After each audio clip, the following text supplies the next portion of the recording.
오늘 하나님께서 우리에게 주신 말씀은 신약성경 마태복음 14장 22절부터 33절까지의 말씀, 기록된 말씀을 제가 봉독하도록 하겠습니다. 예수께서 즉시 제자들을 재촉하사 자기가 무리를 보내는 동안에 배를 타고 앞서 건너편으로 가게 하시고 무리를 보내신 후에 기도하러 따로 산에 올라가시니라. 저물매 거기 혼자 계시더니 배가 이미 육지에서 술이나 떠나서 바람이 거스름으로 물결로 말미암아 고난을 당하더라. 밤 사경에 예수께서 바다 위로 걸어서 제자들에게 오시니 제자들이 그가 바다 위로 걸어오심을 보고 놀라 유령이다 하며 무서워하여 소리 지르거늘 예수께서 즉시 이르시되 안심하라 나니 두려워하지 말라.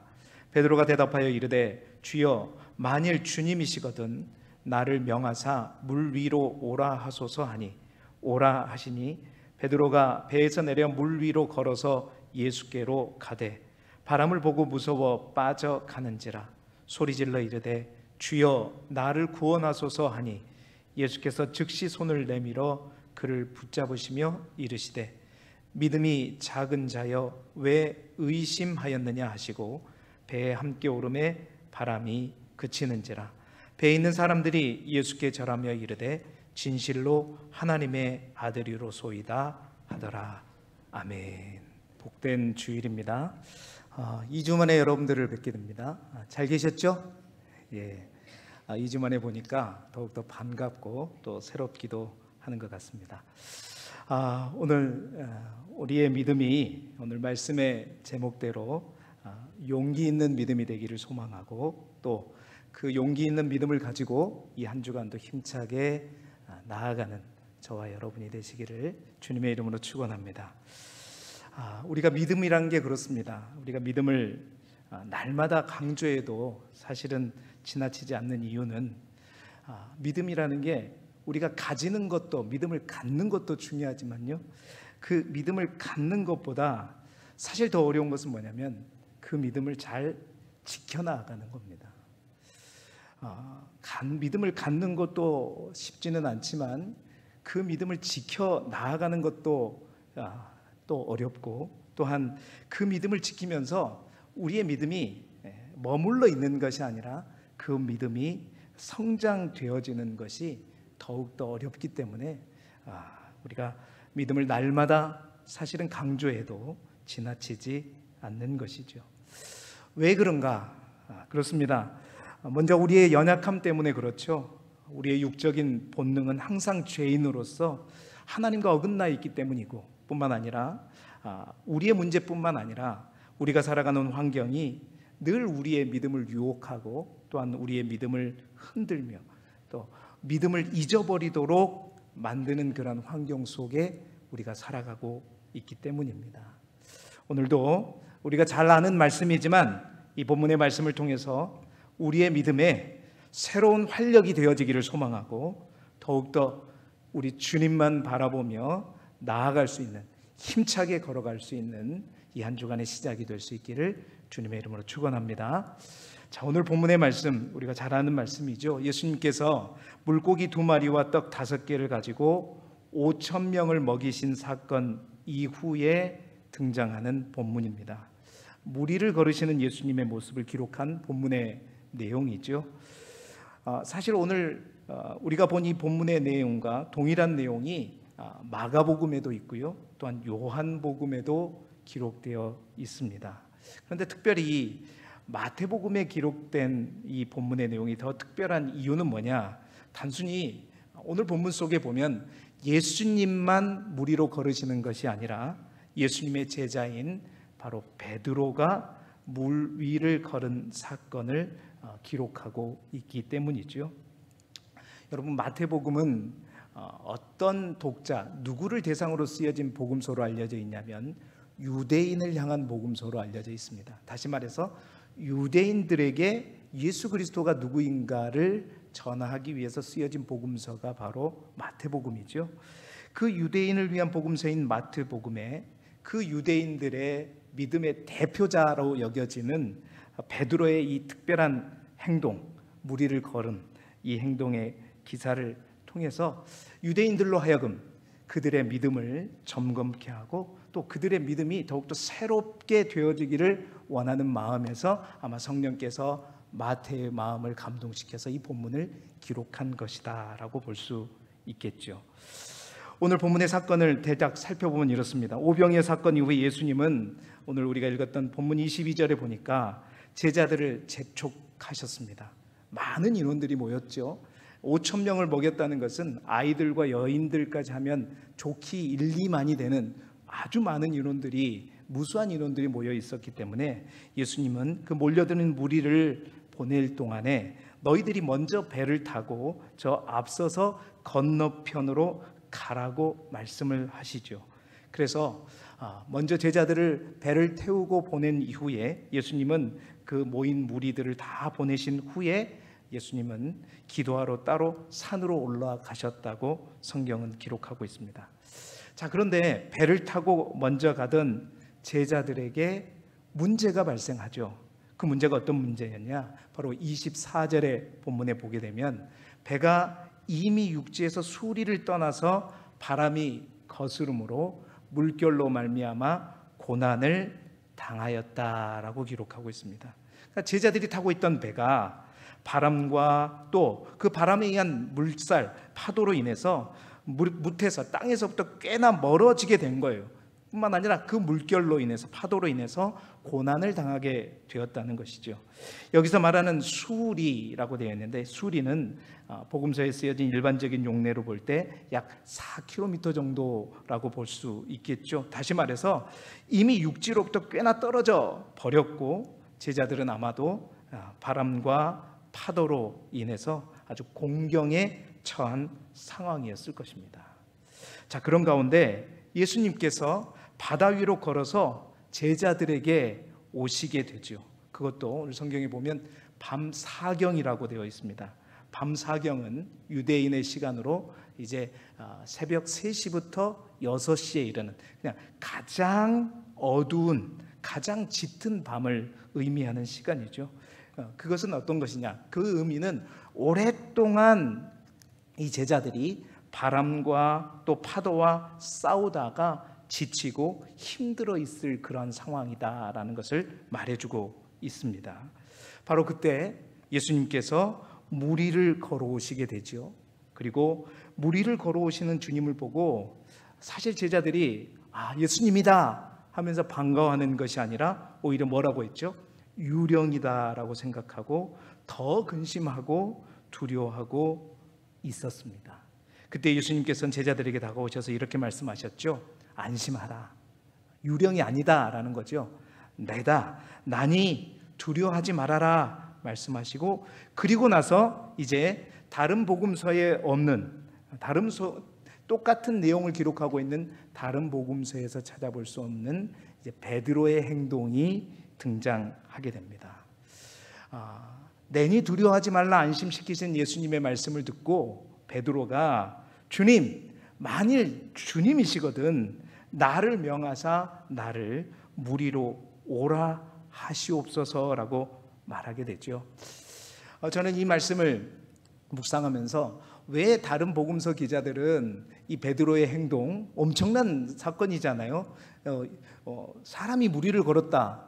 사실은 이것은 누구도 어디에서도 발견할 수 없는 사실인데 다른 복음서 기자들은 왜 이것을 생략했을까? 사실은 여러분, 누가복음은요 이방인들을 위한 복음으로 알려져 있고 마가복음은 그 수신자들이 누구냐면 바로 로마 사람들입니다. 다시 말해서 로마 사람들과 이방인들에게 유대인의 그래도 가장 으뜸이라고 여겨지는 베드로가, 그렇죠, 무리를 걸었습니다. 엄청난 일을 행했죠. 그러나 그 무리를 걷고 끝나는 것이 아니었습니다. 어떻게 됐죠? 믿음이 연약해서, 믿음이 작아져서 풍랑을 바라보면서 이제 물에 잠기게 되는, 아마 이방인들에게 베드로를 유대인들을 뭔가 경시하지 않게 하기 위해서 다른 복음서 기자는 이 내용들을 이제 삭제했는 줄 모르겠지만, 어쨌든 마태는 유대인들에게 우리가 잘 아는 베드로의 믿음의 현실을 얘기하면서 우리의 믿음의 현 주소를 알게 하고, 또한 그 믿음이 더 큰 믿음으로, 더 용기 있는 믿음으로 변화될 것을 이제 도전하는 마음으로 아마 이 기사를 넣게 된 것 같습니다. 그래서 주님께서 오라 하실 때 베드로가 배에서 내려서 무리를 걸어서 예수님께로 가는 장면, 오늘은 이 말씀을 통해서 특별히 베드로가 무리를 거르는 마태복음만 있는 이 사건을 통해서 주님의 말씀을 묵상하고자 하는데요. 지금 상황이 어떤 상황이냐면, 방금 전에, 바로 하루도 지나기 전에 5,000명을 오병이어를 가지고 먹이셨던 놀라운 기적의 사건을 체험한 제자들입니다. 주님께서 이 놀라운 일들을 행하신 것을 봤음에도 불구하고 제자들은 물 위로 걸어오신 분이 예수님이라고 전혀 생각하지 못했어요. 그러한 기적을 일으키실 분이 아니라고 생각했던 거지요. 예수님이 무리를 걸으실 수 있을 것이라고 생각하지도 않았습니다. 제자들의 믿음이 이 모양이냐? 사실 제자들의 믿음을 탓할 것이 아니라 우리의 믿음도 사실은 이 제자들의 믿음과 똑같음을 먼저 보게 됩니다. 항상 우리는 그렇습니다. 우리 앞에 펼쳐진 믿을 수 없는 많은 하나님의 은혜와 또 하나님의 기적과 하나님의 역사를 또 인도하심을 보면서 이제 내가 어떠한 상황 속에서도, 어떠한 여건 속에서도 내 믿음이 작아지지 않고 내가 그 믿음을 가지고 열심히 살아보겠노라고 항상 다짐하고, 그 믿음을 가지고 항상 살아보겠노라고 기도하고 있지만, 오늘 제자들의 모습처럼 사실 우리의 믿음이라는 게 그렇습니다. 상황만 바뀌어도, 또 시간만 바뀌어도 흔들리고 연약한 믿음이 바로 우리 믿음의 현 주소이죠. 이미 말씀드린 것처럼 밤 사경이 의미하는 것은 가장 어두운 어둠입니다. 다시 말해서 그 가장 어두운 어둠이 우리의 인생 가운데 찾아오게 될 때, 오랫동안 그 바람과 바다와 싸우면서 지치고 힘들어질 때 우리의 믿음은 사실은 제 기능을 발휘할 수 있을 것 같지만 여전히 우리의 믿음은 주님을 보지 못하는, 아니 주님이 우리에게 나타나셨음에도 불구하고 그 주님을 인지하지 못하고 그 주님을 유령이라고 말하는 제자들의 믿음이 바로 우리의 믿음이다. 그럼에도 불구하고 오늘 본문을 마태를 통해서 하나님께서 우리에게 주신 이유는 우리의 믿음이 그러한 믿음에서 머물지 말라는 거겠죠. 그러한 믿음을 넘어서 용기 있는 믿음으로, 베드로가 시도했던 그 믿음으로 우리 또한 더욱더 성장하기를 원하시는 줄 믿습니다. 오늘 베드로가 어떠한 믿음으로, 또 비록 그가 다시 물속에 잠기기는 하였지만 어떠한 믿음으로 자신의 믿음을 키워나갔는가, 오늘 말씀을 통하여서 우리의 믿음 또한 베드로의 믿음처럼 용기 있는 믿음으로 더욱더 성장해 나아가는 복된 믿음이 되기를 주님의 이름으로 축원합니다. 자, 베드로의 믿음이 어떻게 기적까지 체험할 수 있는 믿음, 용기 있는 믿음이 되었을까? 그 첫 번째는 반드시 필요한 것이 있습니다. 고난 중에도 주님은 반드시 우리와 함께 하심을 먼저 믿어야 한다는 겁니다. 여러분, 우리의 인생의 고난 가운데 있는 숨겨진 비밀이 뭐냐? 그것은 그 고난에 반드시 우리 주님께서 함께 하신다는 겁니다. 그 고난 가운데 우리 주님도 함께 있다는 거예요. 아니, 오늘 말씀처럼 그 고난 중에 있는 우리를 하나님께서 찾아오신다는 겁니다. 오늘 말씀 25절의 말씀, 우리 다시 한번 말씀을 보면서 함께 읽어보겠습니다. 시작. 밤 사경에 예수께서 바다 위로 걸어서 제자들에게 오시니. 아멘. 주님은 풍랑을 만난 제자들, 그 제자들, 밤 사경이 무슨 의미인지 말씀드렸죠. 정말로 지치고 힘들어하는 그들의 고난 가운데, 주님을 잃어버린 그들 가운데 주님은 오시는 분이시다, 찾아오시는 분이시다, 함께 하시는 분인 줄 믿습니다. 여러분, 우리는 풍랑과 내가 이해가 안 되는 두려움에 부딪히는 날마다 그런 어떤 인생을 살아가는 것이 우리의 삶입니다. 이 자리에도 수많은 풍랑과 또 두려움을 만난 분들 또한 있을 것이고, 또한 그러한 풍랑 속에 계시는 분들 또한 있을 것입니다. 경제적인 풍랑과 두려움으로 떨고 있는 분들도 있을 것이고, 건강의 문제로 인한 풍랑과 두려움을 만난 분들도 분명히 있을 것이고, 그 누구에게도 말할 수 없지만 오직 나만 알고 있는 인생의 정말 힘든 시간들을 보내고 있는 분들 또한 있을 것입니다. 우리는 나름대로 이런저런 수많은 풍랑과 이해할 수 없는 두려움 속에서 살아가는 사람들이죠. 그런데 우리가 잊지 말아야 할 것은 그 풍랑 가운데 있는 우리를 주님은 결코 혼자 두시지 않는다는 겁니다. 우리 주님은 그러한 우리를 내버려 두시지 않으신다는 사실입니다. 우리 인생의 가장 깊은 밤, 우리가 삶의 방향을 잃고 헤매이면서 세상의 풍랑에 휩쓸려 갈 때 우리는 하나님을 잃을 줄 모르지만 하나님께서 우리를 찾아내시고 우리에게 오신다는 겁니다. 그곳이 어디일지라도, 어느 시간일지라도, 어느 때일지라도 반드시 그 고난 중에 하나님은 우리와 함께 계신다는 거죠. 여러분, 인디언들 중에서 특별한 성인식을 치르는 부족이 있다고 합니다. 성인식을 어떻게 치르냐면 캄캄한 밤에 맹수들이 우글거리는 깊은 정글 속에, 숲 속에서 홀로 지내게 함으로써 이제 성인식을 치르는 것이죠. 한 소년이 성인식을 치르기 위해 깊은 숲 속으로 들어갔습니다. 캄캄한 밤이죠.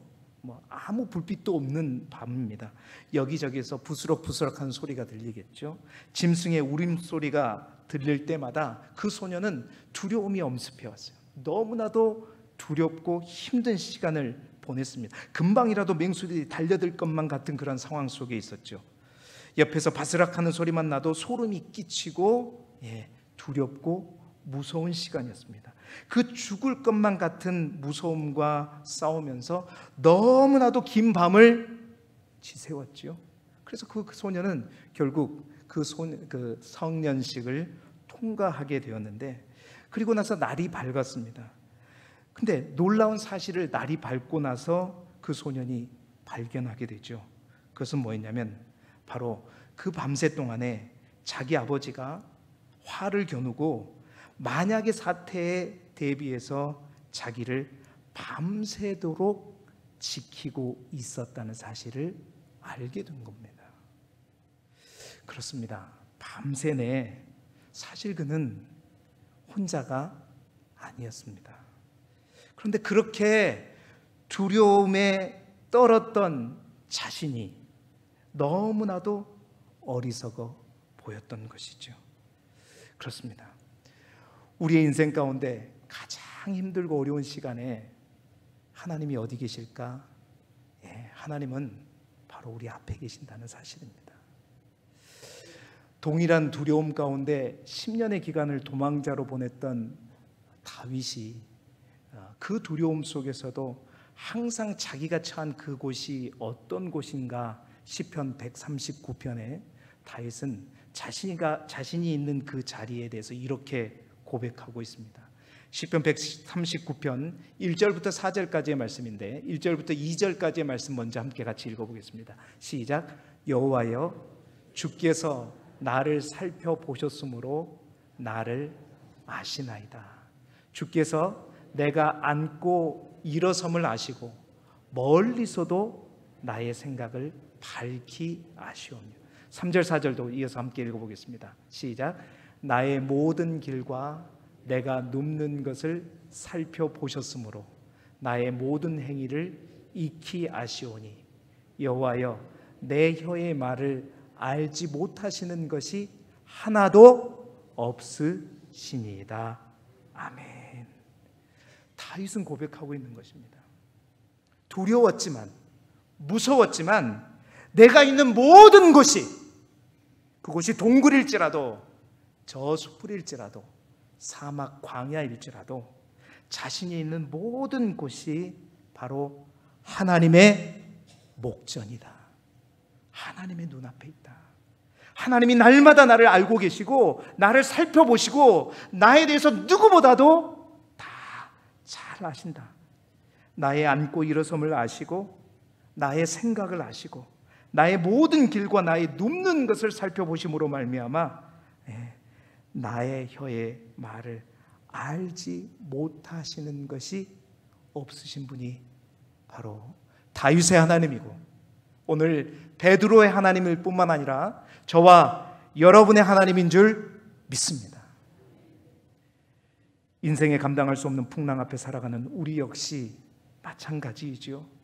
주님이 우리를 지키시고 계시다는 사실들을 우리가 확신한다면, 믿는다면 우리는 어떠한 고난과 풍랑 속에서도 두려워하지 않게 될 것입니다.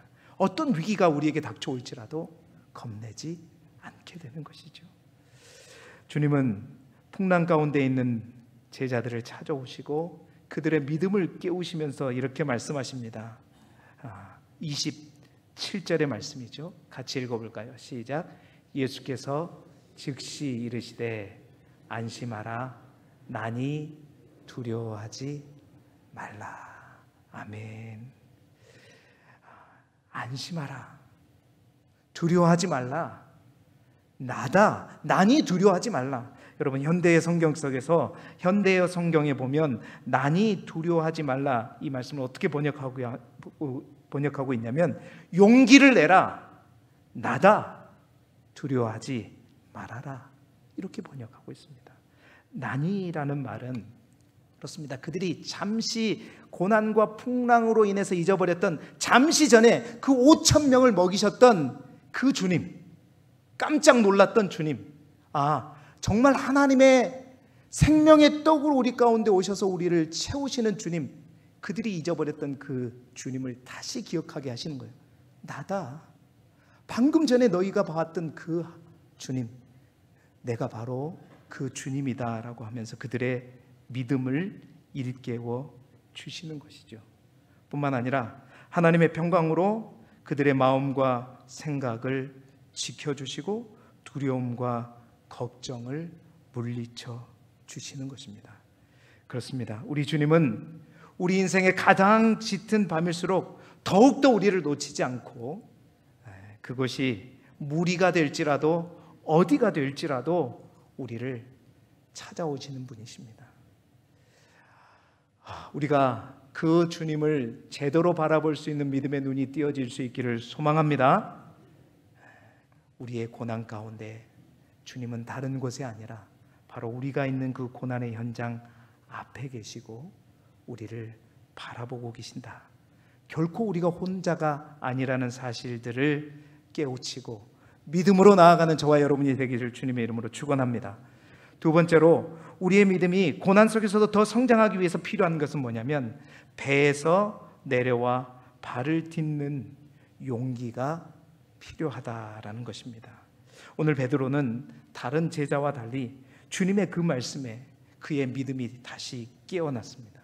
용기를 낼 수 있는 믿음으로 회복되었죠. 그래서 주님께 오히려 이렇게 도전하고 있습니다. 28절의 말씀입니다. 베드로가 대답하여 이르되 주여 만일 주님이시거든 나를 명하사 물 위로 오라 하소서 하니. 그래서 베드로가 주님께 더 큰 믿음으로 이제 내 믿음이 더 큰 용기 있는 믿음으로 더 큰 믿음으로 하나님 앞에 주님 앞에 도전하고 있는 거죠. 그리고 주님이 오라고 하실 때 베드로는 과감히 배에서 내려와 물 위로 발길을 옮겼습니다. 사랑하는 성도 여러분, 베드로에게 있는 이 믿음의 용기가 저와 여러분에게도 있기를 축복합니다. 바닷속에 있는 배, 여러분 바닷속에 있는 배가 의미하는 것은 무엇일까요? 출렁이는 바다에서 배는 바로 우리가 그 바다에, 그 무서운 바다에서도 안전하게 우리를 지켜주는 우리의 안식처와 같은 곳이 바로 배가 우리에게 던져주는 의미입니다. 나의 생명을 살리는 곳이 바로 배 아니죠. 그러나 여러분, 우리의 믿음이라고 하는 것이 항상 늘 안전한 곳에 그 배 안에만 있으면 우리의 믿음은 더 커질 수가 없습니다. 더 성장할 수가 없다는 거죠. 항상 우리 주님은 믿음이 있느냐라고 우리에게 물기도 하셨지만 우리의 믿음의 크기에 대해서도 물으셨다고 말씀드렸죠. 오늘 베드로에게도 내 믿음이 왜 그렇게 작느냐 말씀하셨던 것처럼 하나님께서 오늘 베드로에게 원하시는 것은 그의 믿음이 그의 배에, 그의 인생의 배에 안주하는 믿음이 아니라 그 배를 박차고 무리를 향해 걸어가는 믿음을 요청하고 있는 것입니다. 바로 이것이 믿음의 용기인 것이죠. 베드로는 그 말씀을 듣고 무모한 도전이 아니라 믿음의 용기를 가지고 자신의 이 바닷속에서 안전을 보장하던 배를 떠나서 과감하게 무리를 향해 걸어가는 모습을 보게 됩니다. 아마 이 믿음을 바라보시면서 주님이 베드로의 이 믿음을 보면서 아마 깜짝 놀라지 않으셨을까. 여러분, 복음서에 보게 되면 예수님께서 항상 예수님을 놀라게 하는 믿음들을 함께 보실 때마다 그들에게 치유와 기적을 베푸셨던 것을 우리는 보게 됩니다. 우리가 잘 아는 백부장도 그랬고요. 또한 혈루증 여인도 12해 동안 혈루증을 앓았던 여인들도 그랬죠. 여인도 그랬죠. 우리의 믿음은 그렇습니다. 주님이 우리 앞에 나오셔서 우리에게 안수하시고 고쳐주실 때 우리의 병이 이건 평범한 믿음이죠. 상식적인 믿음입니다. 누구나 다 갖고 있는 믿음이죠. 그러나 백부장의 믿음을 보시면서 이만한 믿음을 보지 못하였다고 주님께서 칭찬하신 이유는 뭐였냐면, 주님 굳이 오실 필요가 없습니다. 말씀만 하십시오. 명령만 하시면 내 종이 나을 것이라고 믿습니다. 여러분, 혈루증 여인도 마찬가지입니다. 주님이 나를 부르시지 않고 주님이 나에게 말씀하시지 않더라도 내가 이 많은 군중들 가운데 그 주님의 옷자락만 만지게 되면 내가 나을 수 있을 것이라는 그 믿음. 여러분, 이 믿음은 주님이 생각하는 일반적인 많은 사람들의 믿음의 그 한계를 넘어서는 믿음이었죠. 우리의 믿음이 어떨 때 성장하느냐? 그렇습니다. 우리의 믿음이 그냥 상식적이고 생각적이고 일반적인 그러한 믿음에, 배 안에 갇힌 믿음에 있을 때는 절대 우리의 믿음이 성장할 수 없습니다. 하나님이 우리의 믿음을 더욱더 키워가시기 위해서 고난을 주시는 이유는 바로 그 고난을 향해 우리의 안전함을 보장하는 그 배를 넘어서서 그 물 위로 발을 내딛고 나아가는 그 용기와 믿음이 하나 될 때, 여러분, 그 가운데 우리의 믿음은 더욱더 성장하게 될 줄 믿습니다. 오늘 마태복음 기자가 다른 복음서에 없는 이 베드로의 믿음, 이것을 도전하는 이유는 그렇습니다. 우리의 믿음이 베드로와 같은 믿음이지만 항상 주님은 우리의 믿음이 더욱더 키워 성장하기를 원하고, 베드로는 그 주님의 의도에게 맞서서 온전히 반응했음을 보여주고 있는 것이죠. 사랑하는 성도 여러분, 고난당하고 힘든 가운데 더 안전한 곳, 더 평안한 곳, 그것을 찾아가는 우리의 믿음이 아니라 과감하게 우리의 안정을 보장하는 것을 믿음으로 뛰어넘어서 용기 있게 고난의 바다를 향하여 나아갈 수 있는 베드로와 같은 이 용기 있는 믿음이 저와 여러분에게도 있기를 주님의 이름으로 축원합니다. 그리고 마지막으로 베드로의 믿음이 어떻게 성장하였느냐? 세 번째는 온전한 순종으로 주님을 향해 걸어가야 한다는 것입니다. 오늘 본문에 보면 베드로의 용기 있는 믿음에 예수님께서 무리를 걸어오라고 하시죠. 여러분, 실제로 한번 생각해 보시기 바랍니다. 파도가 치는 바다에 어둠이 캄캄합니다. 아무것도 보이지 않아요. 바람은 불고 파도는 치고 단지 있는 것은 주님의 말씀밖에 없어요. 물 위를 걸어오라 하신 주님의 말씀. 베드로는 근데 그 말씀 하나만을 붙들고 어떻게 해요? 물 위를 향해 담대하게 걸어 나아갑니다. 주님의 음성은 누구나도 들을 수 있습니다. 그리고 그 음성에 따라 우리의 믿음을 키워갈 수 있죠. 그런데 그 믿음의 완성은 언제 완성되느냐? 그 말씀을 붙들고, 우리에게 주신 그 말씀을 붙들고 파도를 향해, 저 물을 향해 과감히 걸어 나아가는 것, 순종하는 것입니다. 말씀대로 100% 순종하며 아무런 의심 없이 바다 위를 향해 걸어 나아가는 것이죠. 오늘 29절 말씀을 보십시오. 오라 하시니 베드로가 배에서 내려 물 위로 걸어서 예수께로 가되. 여러분, 믿음이란 무엇인가? 진정한 믿음이란 무엇인가? 하나님께서 우리에게 원하시는, 요청하시는 믿음은 무엇인가?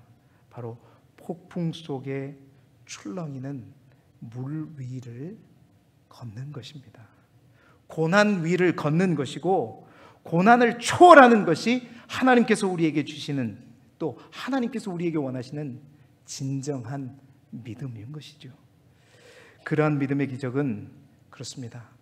주의 말씀을 듣고 그의 말씀에 따라 담대하게 온전히 순종하는 것이고, 순종하며 나아갈 때 믿음의 초점을 잃지 않고 오직 주님만을 바라보며 걸어가는 것입니다. 바른 신앙은 예수님과 세상이라고 하는 두 개의 초점을 가질 수 없습니다. 오직 예수님에게만 나의 신앙을 초점을 맞추고 달려가야 우리가 영적으로 더 큰 체험과 더불어 기적과 같은 경험들 또한 누리게 되는 것이죠. 오늘도 이 말씀을 통해서 우리의 믿음의 초점을 다시 한번 점검할 수 있기를 소망합니다. 우리의 풍랑 앞에서 나는 누구를 바라보고 있는가? 풍랑을 바라보고 있는가? 주님을 바라보고 걸어가고 있는가? 그렇습니다. 하나님께서 물 위를 걸어가라 하실 때 우리는 반드시 가야 하고, 혹 물 위를 걷다가 실패하고 다시 물속에 빠질지라도 우리가 걸어가야 하는 이유는 바로 예수님은 우리를 끝까지 책임지시는 분이시기 때문입니다. 여러분, 우리 주님께서는 물 위든 평지든 문제가 되지 않습니다. 아무리 어려운 일이 있다고 해도 그것이 문제가 되지 않습니다. 하나님이 부르신 사람은 하나님께서 끝까지 반드시 책임지시고 끝까지 이끌어 가시는 것이죠. 중간에 실수하고 실패해도 결코 하나님은 버리지 않고 다시 이렇게 세워서 끝까지 경기를 완주하게 옆에서 도와주시고 붙잡아 주시고 이끌어 주시는 분이 우리 주님이십니다. 물에 빠진 베드로, 주님은 오늘 말씀에 보니까 즉시로 손을 내밀어 베드로를 구해 주셨고, 정말로 아름다운 모습은 그 물에 빠진 베드로를 다시 일으켜 세우고, 주님은 베드로와 함께 그 물 위를 걸으시며 베드로가 탔던 그 배로 함께 가시는 이 아름다운 모습, 주님의 손을 잡고 물 위를 걸어가는 이 베드로의 모습이 저와 여러분의 모습이 되기를 주님의 이름으로 축원합니다. 사랑하는 성도 여러분, 우리의 믿음, 그 믿음을 가지는 것에서 만족하지 마시기 바랍니다. 그 믿음을 어떠한 상황 속에서도 지켜갈 수 있기를 소망하고, 더욱더 원하는 것은 오늘 말씀을 통해서 베드로를 통해서 우리에게 도전했던 것처럼 우리의 믿음이 더욱더 자라고 성장하는 큰 믿음, 용기 있는 믿음이 될 수 있기를 소망합니다. 그러기 위해서는 항상 기억할 것은 어떠한 고난 속에서도 우리 주님은 딴 곳에 있는 것이 아니라 바로 고난의 한복판에 있는 우리 앞에 계시다라는 사실들을 잊지 마시기 바라고, 또한 그러한 주님은 그러한 주님, 우리 앞에 계신 주님을 바라보며 우리가 그 고난 가운데 더 평안한 곳, 안전한 곳으로 숨을 것이 아니라 그 주님을 바라보며 고난의 바다를 향해, 그 파도를 향해 담대하게 나아갈 수 있는 용기가 필요하고, 그 용기를 가지고 나아갈 때 우리 주님은 끝까지 책임지셔서 그 용기가 아름다운 믿음으로 완성될 수 있도록 반드시 이끌어 가실 줄 믿습니다. 이 한 주간도 여러분의 발걸음이 여러분 앞에 휘몰아치는 파도를 향해 담대하게 용기 있게 나아가는 믿음이 되셔서 믿음의 용기를 가지고 힘차게 걸어가는 복된 이 한 주간을 살아가시기를 그리스도 예수 이름으로 축원합니다.